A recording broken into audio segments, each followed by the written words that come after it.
નમસ્કાર, આપ જોઈ રહ્યા છો નેશન પ્લસ ન્યૂઝ. હું છું આપની સાથે હેતલ ભગત. સુરતમાં હિમાચલ પ્રદેશથી હાઈ ક્વોલિટી ચરસ લઈ આવેલા જમીન દલાલ સહિત 3ની ધરપકડ કરવામાં આવી છે. સુરતમાં હિમાચલ પ્રદેશથી હાઈ ક્વોલિટી ચરસ એટલે કે મલાના ક્રીમ લઈ આવેલા જમીન દલાલ સહિત 3ની ધરપકડ કરવામાં આવી છે. જેમાં જહાંગીરપુરા ઓલપાડ રોડ પરથી ક્રાઇમ બ્રાન્ચે આ ત્રણેય આરોપીની ધરપકડ કરી છે. સ્કોડા કારમાં આરોપીઓ આવી રહ્યા હતા, જેની માહિતી ક્રાઇમ બ્રાન્ચને મળી હતી.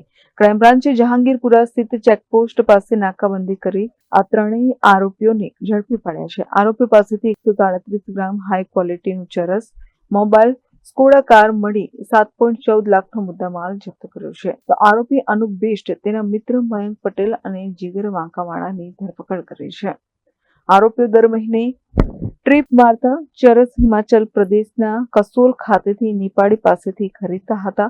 અનુપનો ભાઈ આકાશ બિસ્ત પણ વર્ષ 2024ના નવેમ્બર માસમાં દિલ્હી પોલીસના હાથે ઝડપાયો હતો. તો 1.300 કિલોગ્રામ ચરસ સાથે એક ઇસમ ઝડપાયો હતો. હાલ ઝડપાયેલા આરોપીઓ સાથે અનુપની પત્નીની પણ પૂછપરછ કરવામાં આવી છે. ત્રણેય સાથે મળી મનાલી ફરવા ગયા હતા, જ્યાં ડ્રગ્સ અંગે તેણીને કોઈ જાણકારી ન હોવાનું સામે આવ્યું હતું. વધુ તપાસ ક્રાઇમ બ્રાન્ચે હાથ ધરી છે. No drugs in Surat city અન્વયે સુરત પોલીસ અને સુરત ક્રાઇમ બ્રાન્ચ દ્વારા ડ્રગ્સ માફિયા વિરુદ્ધ સતત કાર્યવાહી કરવામાં આવતી હોય છે. એના અનુસંધાને ગઈકાલે ક્રાઇમ બ્રાન્ચના પોલીસ ઇન્સ્પેક્ટર એચ. એ. સિંધા અને પીએસઆઈ વિશાલ ધનગડને એક માહિતી મળી હતી કે હિમાચલ પ્રદેશથી સુરતનો એક અનુપ બિસ્ત કરીને છે, એ ચરસ હાઈ ક્વોલિટી ચરસ, જેને મલાલા ક્રીમ તરીકે પણ ઓળખવામાં આવે છે, એ લઈ અને આવવાનો છે.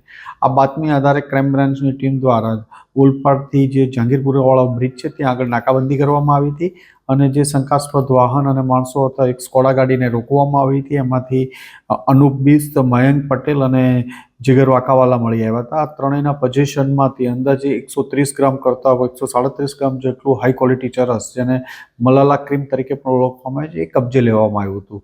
અને અંદાજે એક ચરસ, મોબાઈલ ફોન અને કાર સાથે 6.5 લાખ જેટલો મુદ્દામાલ રિકવર કરી અને એમના વિરુદ્ધ ગુનો દાખલ કરવામાં આવ્યો છે. આ અનુપ બિસ્તનો ભાઈ આકાશ બિસ્ત છે, એ ગયા વર્ષે નવેમ્બર 2024માં 1 કિલો 300 ગ્રામ જેટલા આ મલાલા ક્રીમ એટલે કે હાઈ ક્વોલિટી ચરસ સાથે દિલ્હી ક્રાઇમ બ્રાન્ચ દ્વારા પકડવામાં આવ્યો હતો.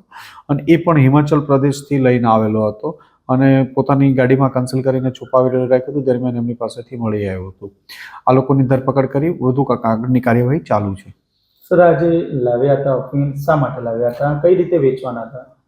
અત્યારે તો એવું કહે છે કે 150 ગ્રામ છે પોતાના માટે સેલ્ફ કન્ઝમ્પશન માટે લાવ્યા હતા, પણ એ તપાસ કરી રહ્યા છે કે શાના માટે લાવ્યા હતા. આરોપી શું કરી રહ્યા છે કામ ધંધો?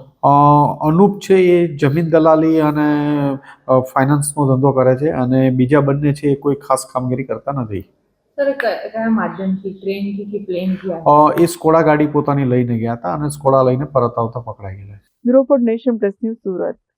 સમાચારોનો સતત અપડેટ મેળવવા માટે અમારી નેશન પ્લસ ન્યૂઝની યુટ્યુબ ચેનલને સબસ્ક્રાઇબ કરો, બેલ આઇકન દબાવો અને જોડાયેલા રહો ફેસબુક, ઇન્સ્ટાગ્રામ અને ટ્વિટર પર.